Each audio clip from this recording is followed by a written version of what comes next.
E aí, sobre a Hera, né, que você estava falando, que tem essa visão da esposa ciumenta, descontrolada, né? E aí você trouxe essa informação sobre essa história do Cuco. Eu não sabia desses detalhes sórdidos, né? E ver como simplesmente naturalizado, né? Uma situação em que um cara se disfarça para enganar uma mulher e tá ok. Beleza, Sim. segue o baile, né? E a vergonha é da mulher, né? Porque, na verdade, ela resolve se casar com ele depois de ter sido estuprada por ele.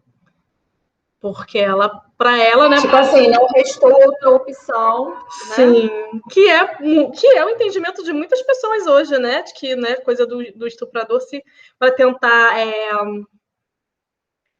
Eu esqueci a palavra, mas para tentar reverter o mal causado, ele se casa com a vítima. É realmente uma lógica que faz muito sentido, né? A vítima foi estuprada, ela deve ter pavor daquele ser, nojo, e aí você obriga a vítima a ter que se relacionar sexualmente com aquela pessoa pro resto da vida dela. Olha que coisa, né? Como faz sentido? Um absurdo, um absurdo. E aí eles se casam, e aí, de acordo com a cosmogonia grega, Zeus e Hera têm uma lua de mel de 300 anos. E aí, quando a lua de mel acaba, começa, né, Zeus a vivenciar novamente o seu lado de estuprador em série, né? E aí ninguém fica salvo dele, né? Não há mortal, não há deusa, não há semideusa que esteja salvo dos avanços de Zeus. Tanto que, tipo, vários personagens dessa cosmogonia são filhos de Zeus. Né, com outras deusas e com mortais. O Hércules é um grande exemplo disso. E aqui, fazendo um parênteses, né, que é uma coisa que as pessoas normalmente não levam muito em conta, que é a semelhança do nome da deusa Hera ao nome do Hércules na cosmogonia romana, né? Na cosmogonia romana, Hércules chama Heracles. Heracles, alguns traduzem como chave de Hera ou honra e louvor à Hera. E aí, alguns estudiosos da cosmogonia de Hera, da cosmogonia específica de Hera, acreditam que no período pré-helênico a Hera era uma deusa tríplice, que ela tinha manifestação de donzela, mãe anciã, mas ela não era uma deusa com consorte fixo. E Heracles era um dos consortes dela. Por isso esse nome, chave de Hera, glória a Hera. Então, quando você começa a estudar a etimologia, você vê que muita coisa que é pregada pelo patriarcado, né, pelo helenismo, não faz sentido. Porque na cosmogonia já helênica, o Hércules, né, ele era um dos filhos bastardos de Zeus. Ou seja, um dos frutos das traições de Zeus a Hera. E aí você tem que era descrita como uma mulher que perseguia as amantes e os filhos bastardos. Então, assim, você começa a analisar, você vê que um monte de coisa não faz sentido nessa cosmogonia, quando você vai olhar para a cosmogonia do período helênico. Muitas manipulações, né, em prol aí do advento desse patriarcado, né, para dar aquela reforçada, né, dar uma base ali para essa sociedade patriarcal. Então, assim, é muito interessante a gente pensar sobre essa percepção amplificada, né, do que é essa energia. Porque é só isso mesmo, essa energia de Hera. E aí, dentro desse asteroide, né, que é o Juno, né, Então, a gente tem essa energia que leva a Hera, e assim, e como seria assim, essa energia dentro do mapa astral, essa energia desse asteroide? Então, olhando primeiro para a questão da energia que não está fluindo, né, ou que está desequilibrada de alguma forma, a gente volta aqui para um ponto que a gente já conversou lá no início do nosso papo, que é a questão do estímulo à competição entre as mulheres. Né? Que é esse lado da Hera raivosa, ciumenta, que ela não enfrenta o marido que trai. Ela persegue as amantes, que na verdade foram, né, mulheres que foram vítimas da mesma forma que ela foi. Né? Mulheres que foram perseguidas e foram estupradas. Então, assim, então a Juno, mal trabalhada, mal canalizada, em desequilíbrio, ela é aquela mulher que tem no compromisso com a polaridade masculina um fardo carregado de sofrimento e desrespeito, e que vê o feminino, além dela, como ameaça e como competição.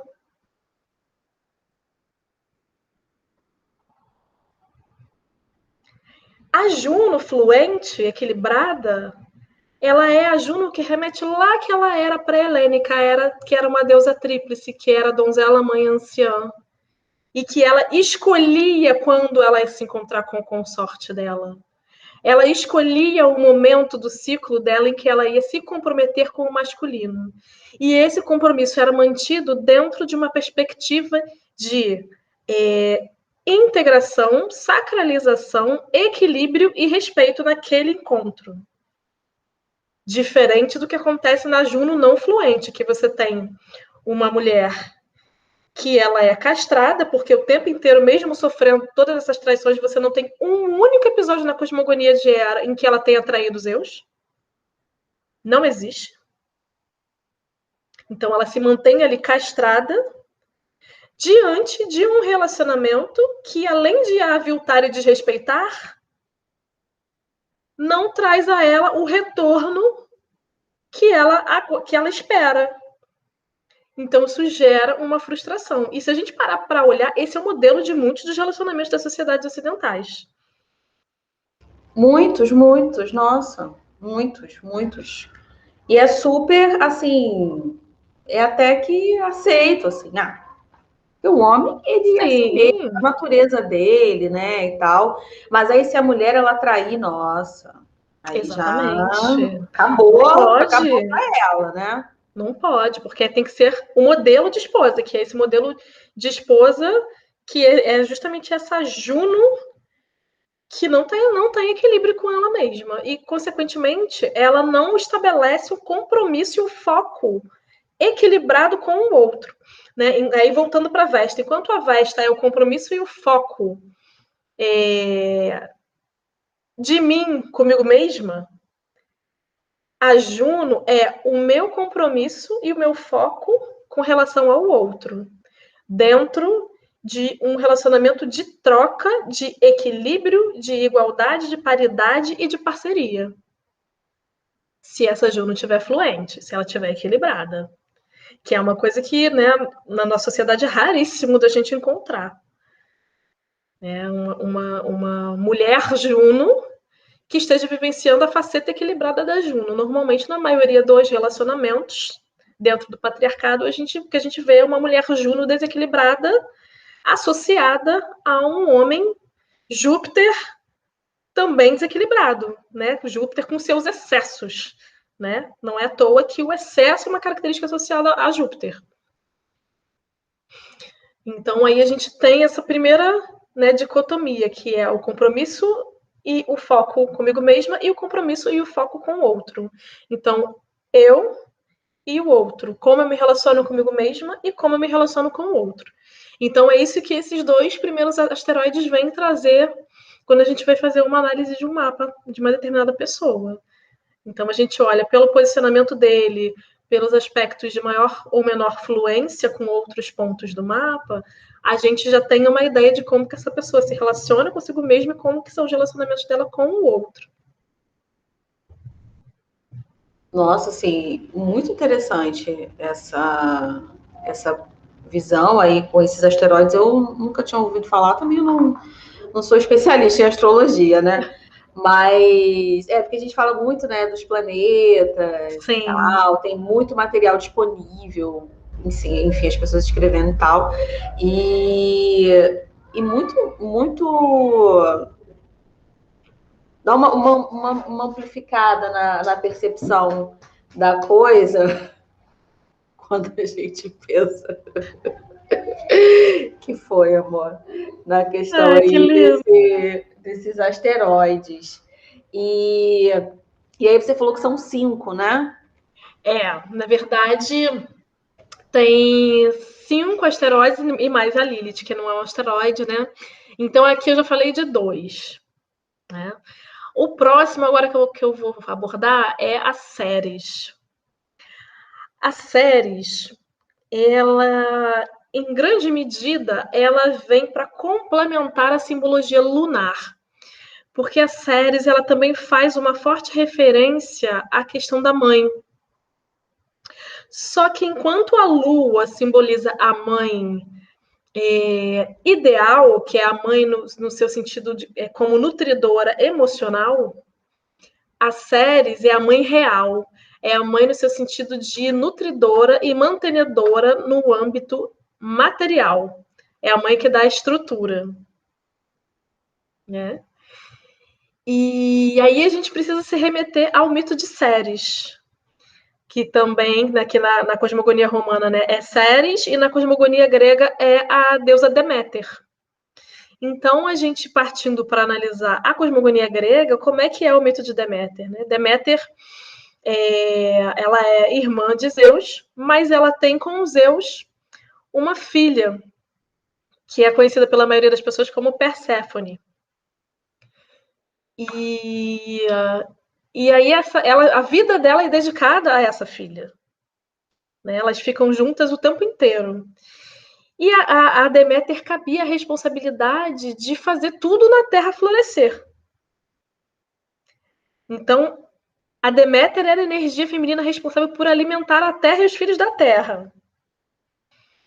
E ela fazia isso de forma ininterrupta, enquanto ela tinha a filha dela ao lado dela, a Perséfone.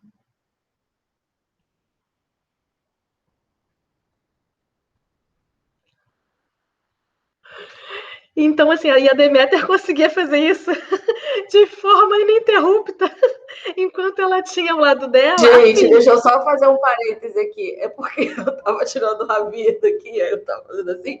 É que na hora que filma, não me aparece, aparece o que tá falando. Eu tava achando engraçadíssimo, porque eu acho que eu devo ter feito várias caras, assim, tipo. Ai, gente, deixa eu botar aqui de novo, fechar aqui o áudio para poder ir pra Érica. Então, Deméter a quem cabia a função maternidade de... real. Maternidade real, exatamente. A Lua é aquela mãe idealizada, né? Mas sabe o que eu acho também, Érica? Até mesmo quando a gente pensa na Lua como mãe, é uma ideia que a gente tem que ressignificar, porque a Lua tem os momentos também que ela não está nutrindo, ela está recolhida ali, ela tem as fases dela, né? Então, mesmo essa mãe, essa grande mãe, essa mãe boa, nem sempre ela tá querendo nutrir, não. Às vezes ela tá ali na boa dela, não tá com luz nenhuma, tu nem vê onde é que ela tá. Então, também entender essa energia dessa mãe nutridora como algo que não é constante, né? Você não tem que estar ali também o tempo todo nutrindo. Não, tem uma hora que tu tá recolhida, as pessoas nem vão ver teu brilho. Então, até mesmo isso, essa coisa da Lua, né, é um caso de se repensar, né? Porque a gente vem com essa ideia, né, de que a mãe tem que estar sempre ali, a mãe, ela faz tudo, a mãe... E, peraí, nem a Lua tá desse jeito, imagina a gente, né? De fato. Mas assim, no que tange, né, a astrologia, a simbologia, na astrologia, existe essa comparação, né? Porque a Lua ela está associada ao signo de Câncer, né? Ela é regente do signo de Câncer, que está relacionada àquela coisa muito emocional da mãe que cuida, que abraça e tal. né? E a Ceres, ela já tem uma outra simbologia, ela já está associada ao signo de Virgem, que é a estrutura, a organização.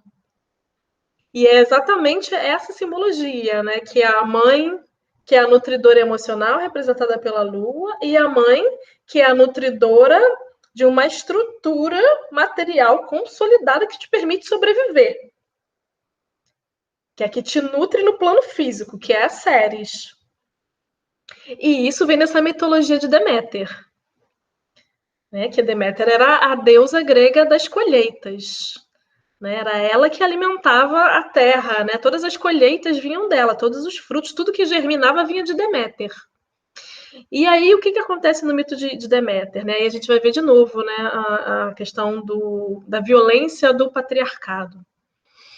E aí a Deméter ficava muito feliz lá com a filha dela, né, com a Perséfone, e elas eram inseparáveis, até que um belo dia a Deméter se distancia brevemente da Perséfone.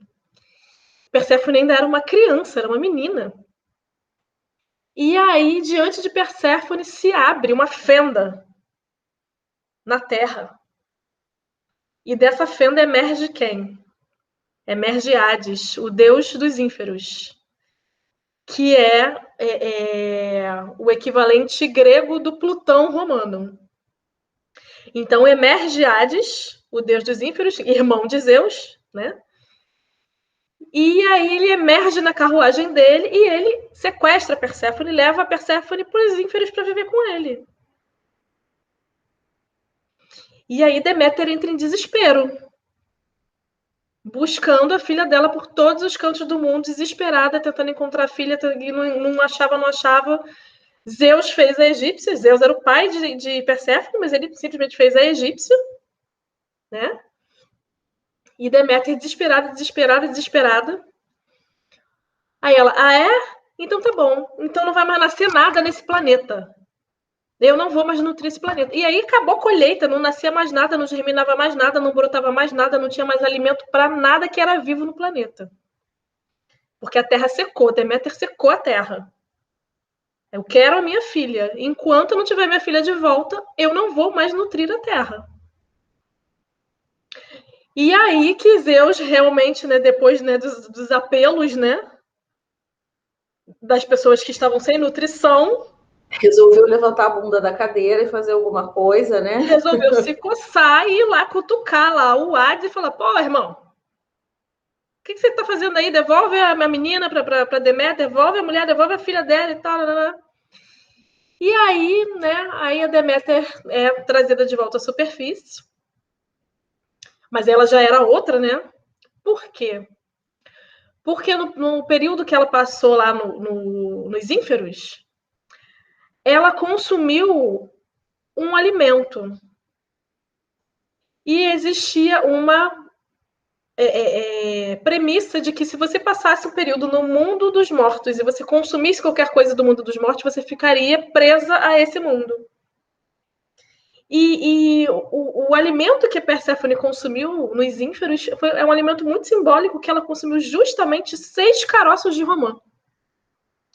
E a romã, a gente olhando para a cosmogonia grega, a romã era um fruto consagrado à Hera.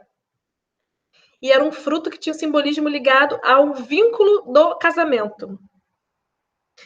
Então, né, ela comeu aqueles 6 carocinhos de romã.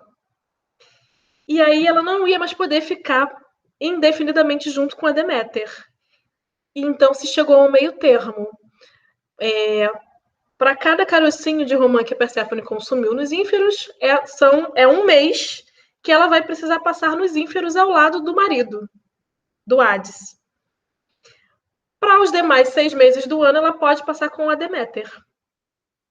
Então, os 6 meses que Perséfone e Deméter estão juntas são os meses equivalentes à primavera e o verão, que é onde tudo germina, tudo brota, tudo floresce.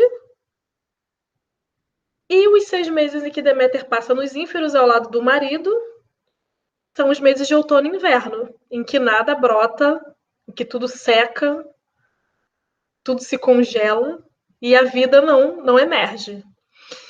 E aí, esse é o mito de Deméter, né, que também bate muito com a sua equivalente romana, né, que é a Ceres, e que fala disso, é a maternidade que sustenta. É a nutrição em termos de mundo físico, de plano material. Então, como que você se nutre fisicamente, em termos de estrutura, como que você se dá estrutura e como que você nutre e dá estrutura ao outro. Independente de haver uma relação de maternidade ou não. É o nutrir dentro do plano concreto. Então, esse asteroide ele está relacionado com a nutrição, né? Como você está se nutrindo e como você está disponibilizando fontes de nutrição para o outro, né? Isso. Bem interessante isso. Esse é o terceiro, né? Esse é o terceiro, que é a Ceres. E aí, aí a gente se remete sempre ao mito, né, para avaliar a fluência ou desequilíbrio daquele asteroide no mapa. Então, a Ceres que está equilibrada, ela está ali se nutrindo, né, de forma fluente, nutrindo o outro de forma equilibrada, e a Ceres desequilibrada, ela vai ter alguma barreira, algum obstáculo na sua autonutrição ou algum obstáculo para nutrir o outro. Sim, o negócio não flui, né? Não vai fluir. Esse processo de nutrição não vai fluir. E às vezes a gente acha que está ali, está no fluxo do nutrir o outro, mas na verdade você está se deixando em defasagem para dar para o outro, né? Sim. Então acontece isso às vezes também, né? Muito, tem que ter sempre esse equilíbrio, né? E a Ceres, ela também fala muito, até se a gente se remete ao próprio glifo dela, aqui não tem muito como, né, falar dos glifos, mas o glifo de Ceres, a parte de baixo dele é uma cruz, e a parte de cima é o desenho de uma foice, que remete à colheita. Para nutrir, a gente precisa plantar e precisa colher. Então, como é que você está plantando, colhendo para se nutrir no final? Tanto, né, para você mesmo quanto para o outro. Então, a Ceres, ela nos remete à ideia da colheita. Né? Que para você se nutrir, você precisa plantar e colher. Sim, e depois porque o estado de nutrição corresponde à colheita, né? Que é a hora Exatamente. E que é a coisa do simbolismo de virgem, né? Que virgem não é a nutrição que vem do além. Virgem é uma nutrição que ela foi planejada, ela foi estruturada, você escolheu as sementes, você plantou as sementes, você acompanhou o crescimento das sementes, e aí, no momento certo, você faz a colheita, e aí você tem o resultado da colheita, que é a nutrição. Praticidade, então, organização, né? Você tem que... Como é que você está se organizando aí, né? Você está só esperando vindo além? Isso. Como é que você está plantando tuas sementes, né? Como é que você está se estruturando para se nutrir? Como é que você está se estruturando para, ao se nutrir, também nutrir quem caminha junto com você? Então, a Ceres, ela fala disso no mapa. E aí, partindo para o que seria o polo oposto ao da Ceres, a gente chega no asteroide Pallas Athena. E Pallas Athena, ele tem uma série de simbolismos, mas o principal deles é que fala da mulher, que é artesã, criadora, que cria para o mundo, e ao mesmo tempo a mulher que é guerreira. Se a gente olha para a cosmogonia relacionada à deusa Atena, dentro do simbolismo grego, né? Atena, ela é uma deusa que ela nasceu a partir da cabeça de Zeus. Ela era uma deusa que ela guerreava, ela entrava em batalha ao lado dos homens. E ela é uma deusa, isso claro, no período helênico, né? E ela era uma deusa que ela abria mão da feminilidade dela para ser aceita no meio dos homens. Para ser aceita e para ser respeitada no meio dos homens. Isso é um reflexo muito forte da mulher contemporânea que é para ser aceita e respeitada no mercado de trabalho e na vida, acabou por se masculinizar. Mas isso Sim. é o arquétipo de Palas Atena em desequilíbrio. É isso. E assim, é muito comum isso, muito comum, porque até mesmo por questão de sobrevivência, né? Sim. Às vezes o negócio vai ali, é um movimento muito instintivo de, cara, eu preciso fazer isso aqui para eu conseguir o meu sustento, né? Sim. E o que acontece é que muitas vezes a gente acaba na vida vestindo a armadura da Palas Atena e a gente não consegue mais se conectar com a nossa feminilidade, aquela feminilidade sem armadura, aquela feminilidade que encontra na própria vulnerabilidade uma grande potência.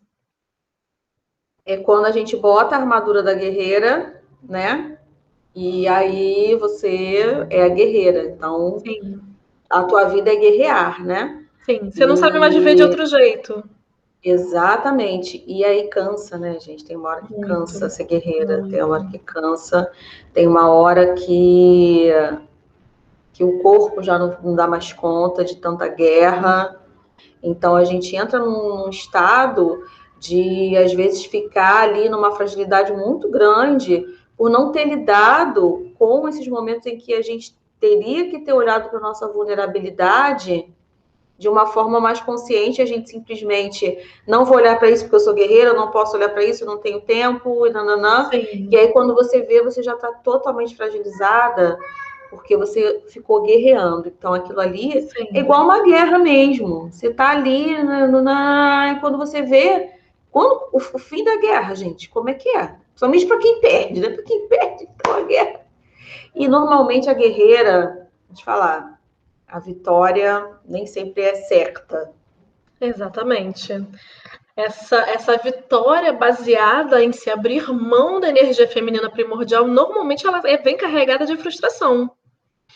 Porque o que acontece quando você tem uma Palas Atena em desequilíbrio? Você abriu mão do seu feminino para ser aceita entre os homens. Só que, na verdade, você, como feminino, como potencial feminino, você não foi aceito. Você se adequou a um universo e a comportamentos masculinos.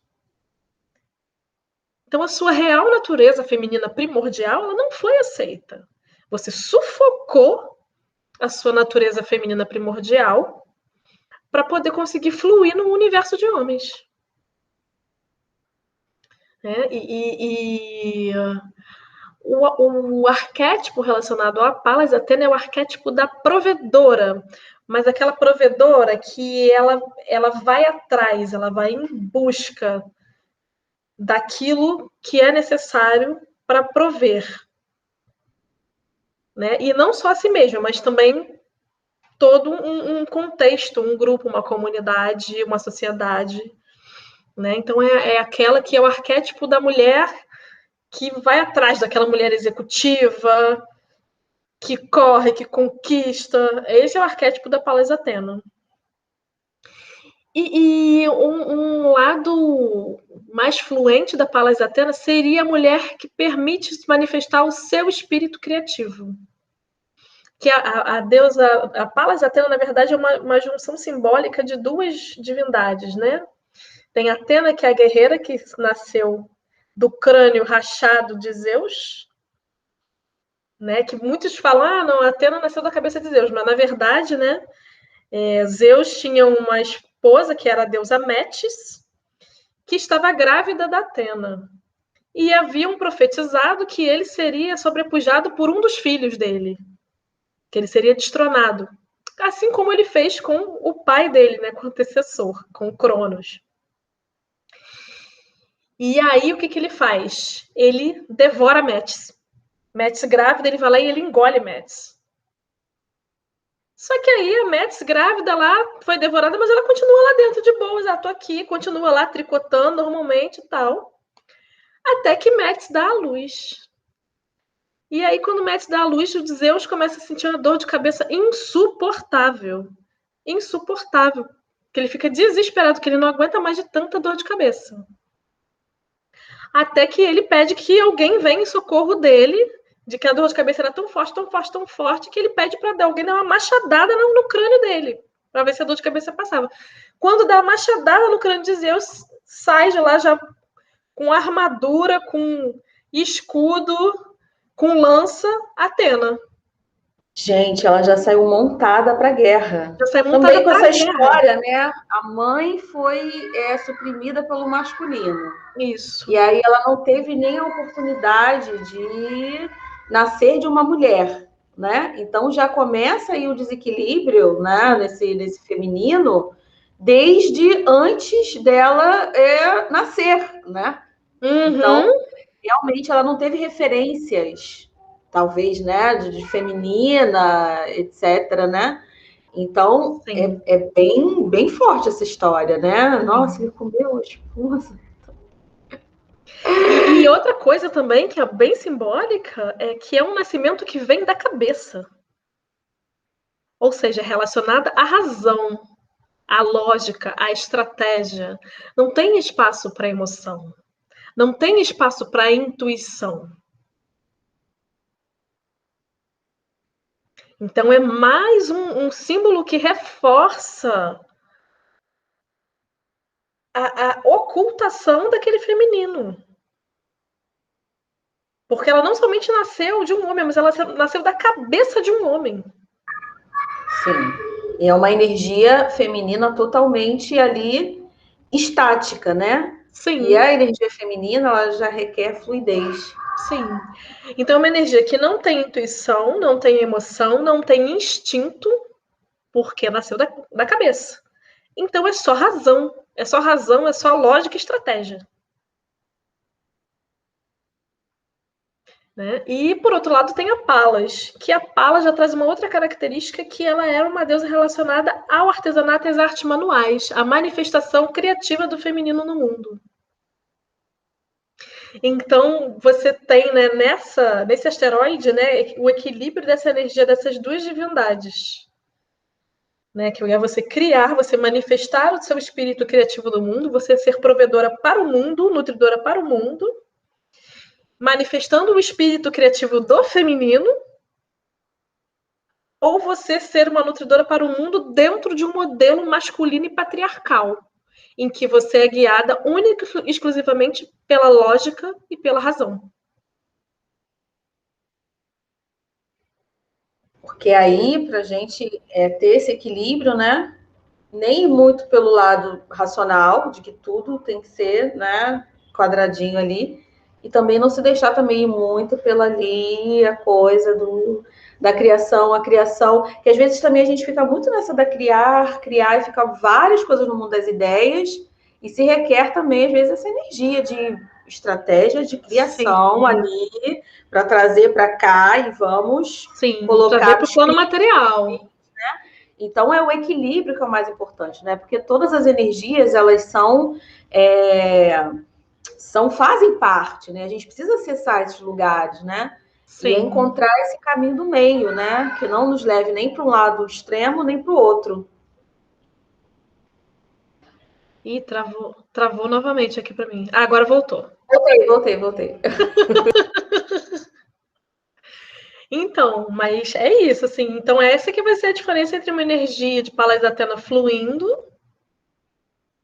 e uma energia de Palas Atena que não está sendo bem canalizada ou que está, né, travada ou bloqueada de alguma forma. É você criar para o mundo. E como você cria para o mundo?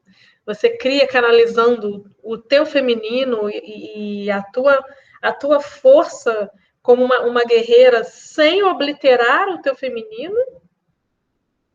Ou você nutre o mundo através de vestir uma armadura masculina?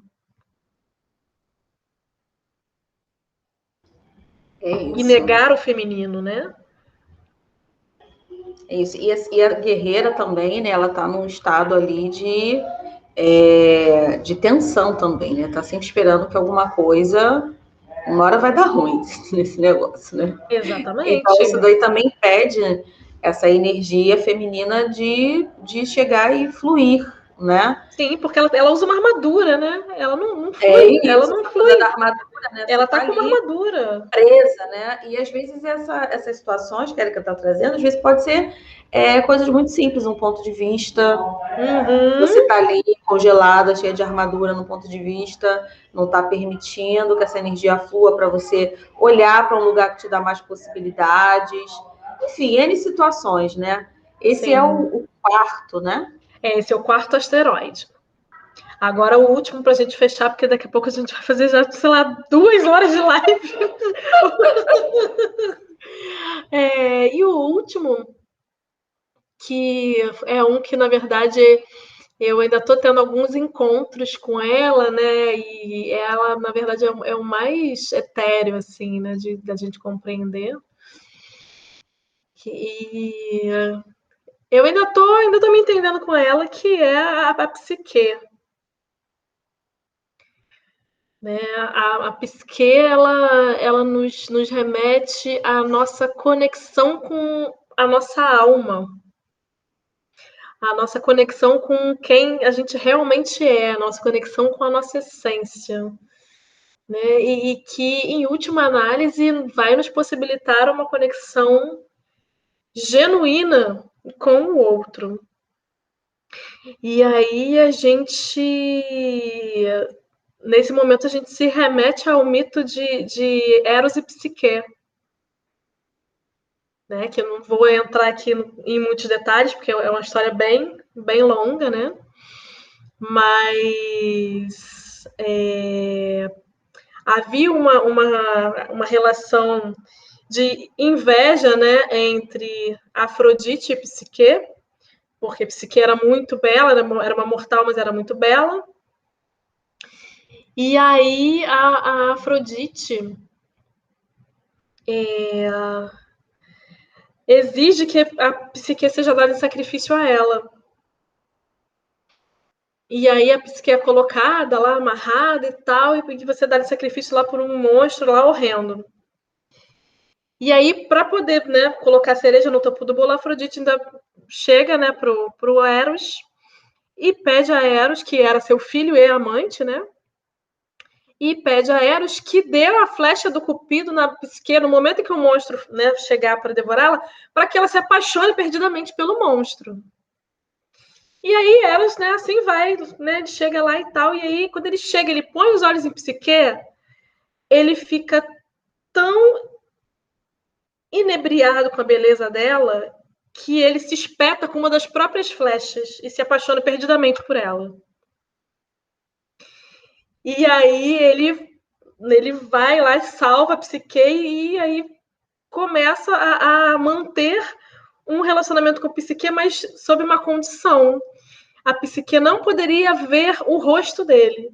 Então ele somente chegava para estar com a Psique à noite, no quarto, né, no escuro, e a condição era que ela não podia ver o rosto dele. E ela estava também muito apaixonada por ele, muito enamorada dele e tal. E aí, né, chegam as irmãs de Psique e começam a botar aquela pulguinha atrás da orelha. Psique, você tem certeza?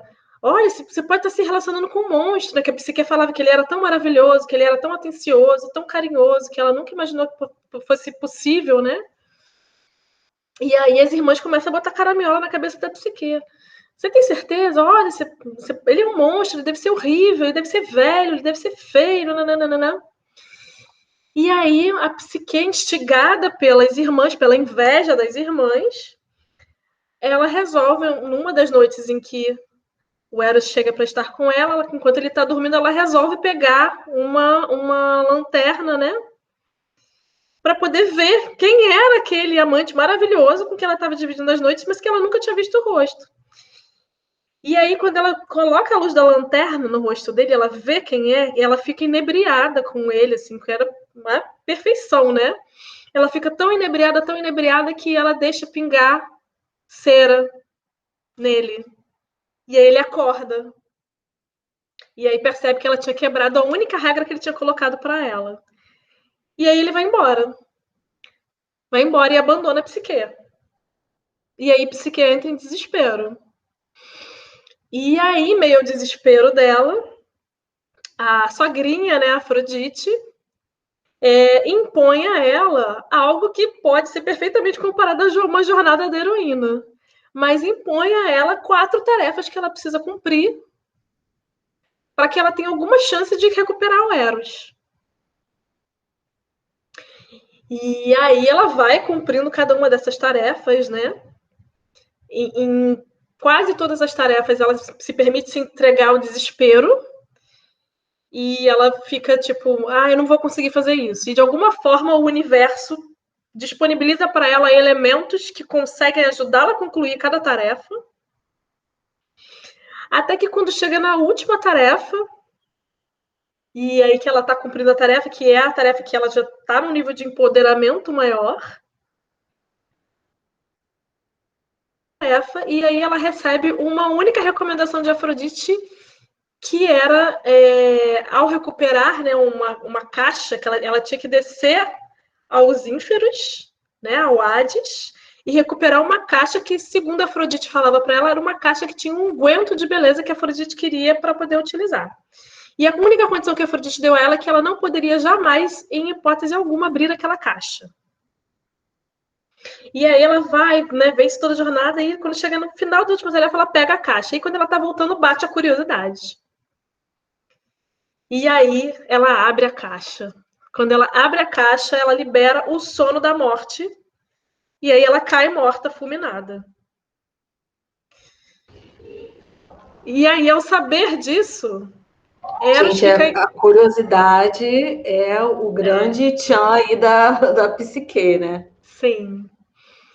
E a transgressão também, né? Porque Psique também transgride, né? Sim, sim, muito transgressora ela. Sim, mas veja bem, é a transgressão que quando a gente chega no final da jornada a gente vai entender, que permite que a Psique caminhe e saia de uma etapa de uma Psique insegura, incompleta, que não está integrada consigo mesma, tanto que houve as falas invejosas da irmã e coloca em dúvida o amor que ela já sentia, até o final que ela chega a uma psique totalmente integrada.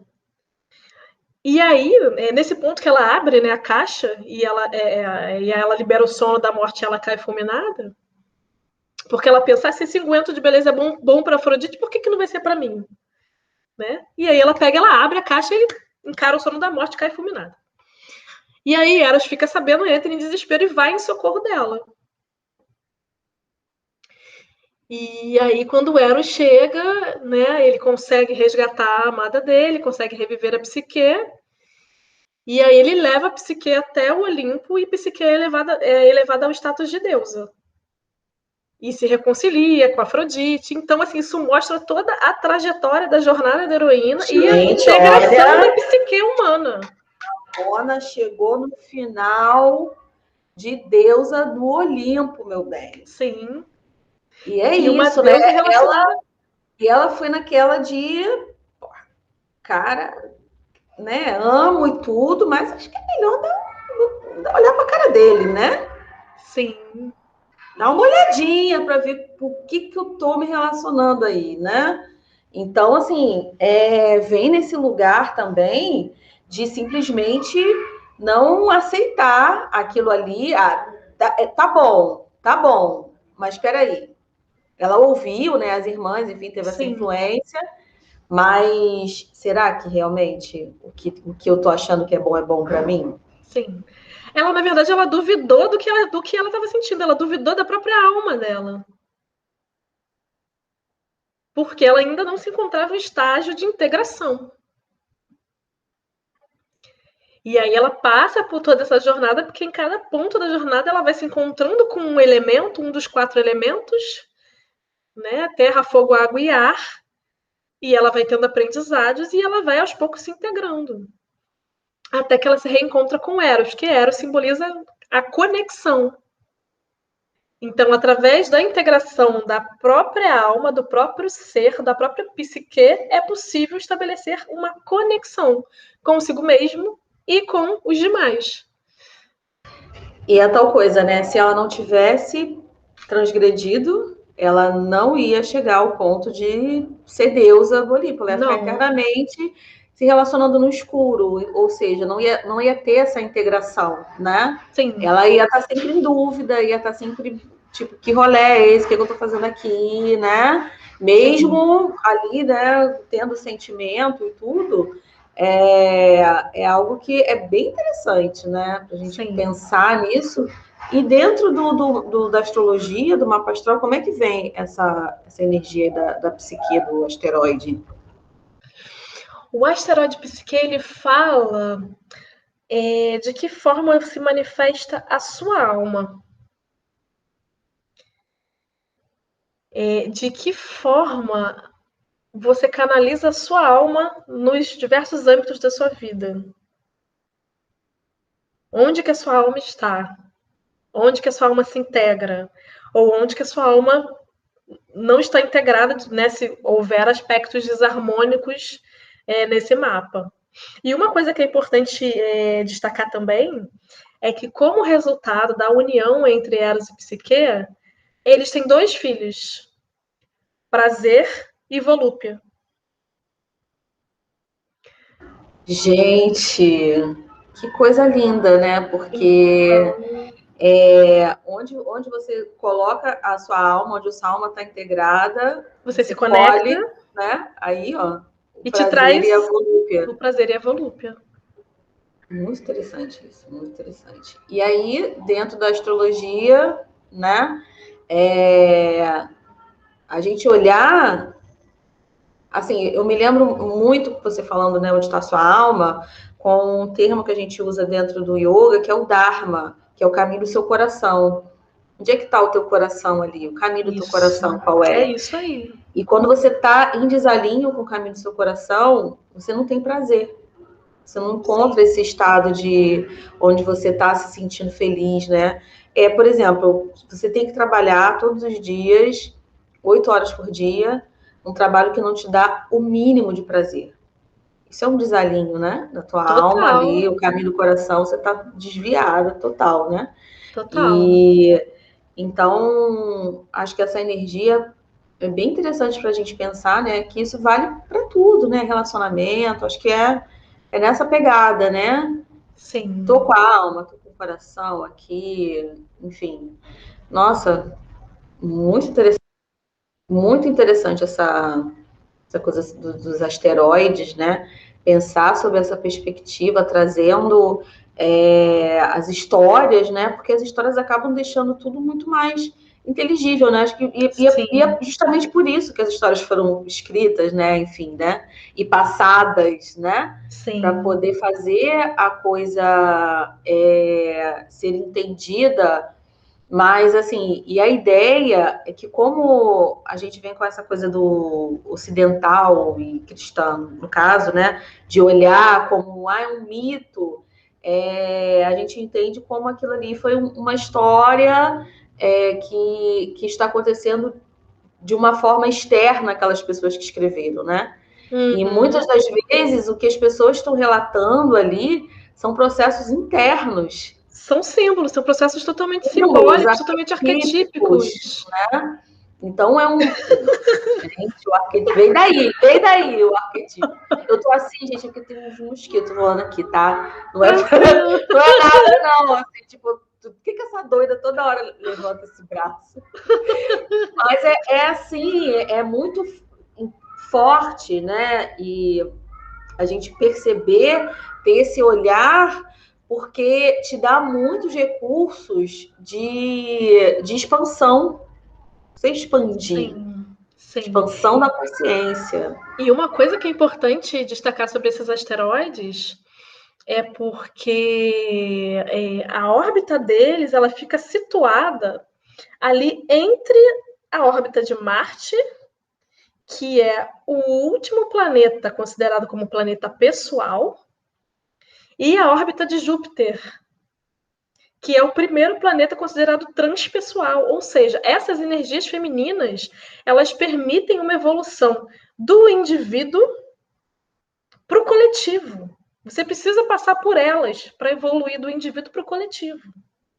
Nossa, que fantástico isso. E a gente simplesmente estava pulando essas energias E aí a gente vê todos os desequilíbrios no coletivo que a gente está acompanhando aí, né?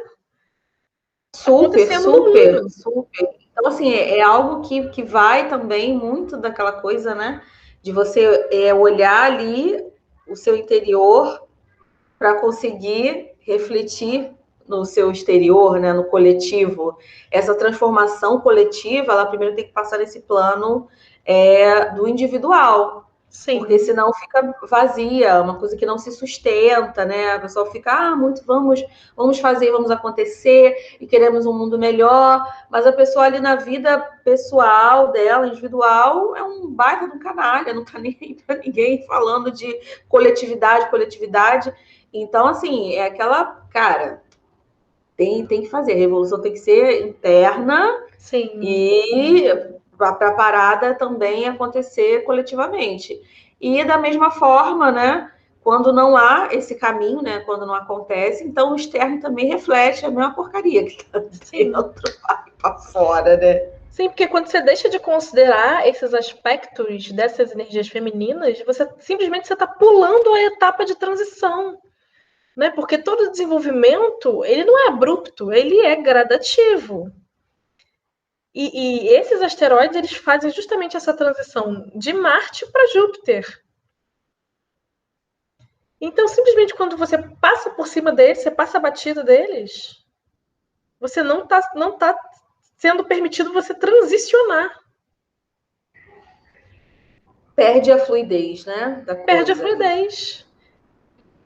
Então, assim, e aí você começa a entender, tipo assim, por que, né, que tanto desequilíbrio que a gente vê, porque tem muita energia feminina diferente, que não é só essa coisa arquetípica que a gente sempre ouviu de Lua e Vênus, mas tem muitas outras energias femininas, outras faces, né, que é por isso o nome As Faces do Feminino. Então tem muitas outras faces para as quais a gente precisa olhar, que a gente precisa encarar antes de partir para um desenvolvimento num contexto coletivo. Nossa, Agora, se fantástico você isso. se você está no desenvolvimento individual, né, e que você está considerando esses arquétipos básicos, né, Sol, Lua, Marte, Vênus e Mercúrio, e aí dali você já parte direto para os transpessoais e depois para os geracionais, sem fazer essa gradação dessas energias femininas, não tem como ter equilíbrio. Porque o feminino, ele que vai dar, vai, como é que se diz, mostrando ali aquela estrada, né? Para você ir Sim. do individual para o coletivo. Nossa, que maravilhoso, Érica. Incrível você trazer isso aqui para gente. Eu estou muito grata, porque acredito que vai ser uma grande contribuição para várias pessoas, para ressignificar várias energias aí, né? Por, E coisa para estudo, material para estudo também, né? Quem se interessa por sim. astrologia, acho que é muito, muito interessante também dar uma atenção aí para esses asteroides, para essa Lilith. Eu até vejo a galera quando fala de feminino na astrologia, falando da Lilith, É a assim, linha mais pouco. utilizada. Acho que a Lilith está mais, mas dos asteroides eu, particularmente, Os é o que eu asteroides, desconhecia muito totalmente. Eu difícil. Eu desconhecia só, totalmente. eu só conheço uma outra astróloga além de mim, que foi, inclusive, a astróloga com quem eu fiz um curso sobre isso, que trabalha com essa simbologia dos asteroides. E aí agora, né, terei eu e os outros colegas astrólogos também que fizeram um curso junto, né? Que foi o primeiro curso desse tema que ela deu. Mas, via de regra, os asteroides do feminino eles são considerados como símbolos menores, né, no mapa. E eu não vejo dessa forma. Eu acho que eles são decisivos para se fazer esse aprendizado, para fazer essa transição. Ih, travou para mim.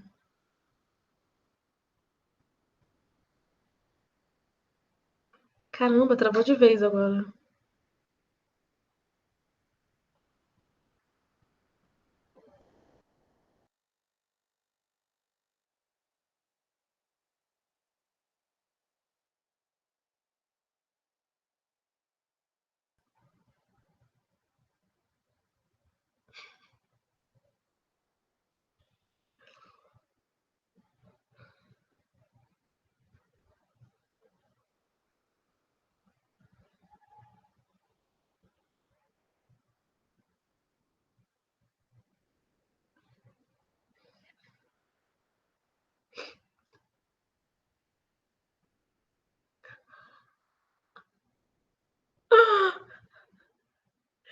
tenso, né? Esse tema mexe com muita coisa que... Estamos tendo problemas técnicos aqui, toda hora tem uma coisa que caindo, então... Esse tema mexe com muita coisa que não... Muitas energias, muitas energias arquetípicas, né? Como a gente estava falando na hora que caiu lá, né? Sim. E assim, a Érica, muito obrigada, gratidão. Então, assim, a Érica é astróloga, como já dissemos, né, desde o início, vocês podem fazer um mapa astral para saber aí onde é que está o seu asteroide e como é que funciona. E aí, assim, dentro do mapa astral, você já consegue identificar a tendência do asteroide estar mais para lá, mais para cá. Sim, dá para ver. Então, você já vai conseguir entender aí para onde está pendendo aí essa energia, encontrar esse ponto de equilíbrio, porque às vezes a gente está ali com algumas questões que é um olhar, né, trazendo uma luz ali para a parada, você já, opa, então é isso, né? Dá uma energia para você resolver, né? Dá aquele gás, né? E eu vou te falar, Camila, eu consegui entender muitas coisas no meu próprio mapa que eu olhava e olhando só para a Lua e Vênus, muita coisa não fazia muito sentido para mim, assim, até muitas experiências que eu vivi. E aí, quando eu comecei a integrar esses asteroides na análise, na interpretação, tipo, foi aquele eureka, tipo, tava, puff, meu cérebro explodiu e tudo fez sentido, sabe? Olha isso, gente. Eu já vou querer saber os meus. Não tem como! Como é que eu vou viver sem saber onde está a minha psique? É muito maravilhoso. Assim, eu sou suspeita para falar, totalmente suspeita, porque eu sou apaixonada pela astrologia, né? Eu sou apaixonada por cosmogonias, né, de maneira geral. Uhum. E aí, quando se trata da astrologia, eu sou mais apaixonada ainda. Então, eu sou suspeita. Ai, fantástico, fantástico. Continue para a gente poder saber mais, né? Continue. Muita gratidão, Érica. Eu vou deixar o teu Instagram na descrição do vídeo para as pessoas poderem te procurar. E é isso. E espero que a senhora coloque mais coisas, faça vídeo, faça texto, porque é um saber muito precioso e você fala com muita propriedade, né? Então, é algo que é muito, muito importante. E muito obrigada por contribuir aqui com a jornada do yoga do Veito, a jornada da heroína. Acaba sendo, né, as coisas se entrelaçando. E é isso. Gratidão, amada. Muito obrigada. Eu que agradeço pela oportunidade. Obrigada mesmo, Camila. Então é isso, gente. Beijos nos corações de vocês. Beijo, pessoal. E Jai Ma, vitória para a mãe sobre todas as formas.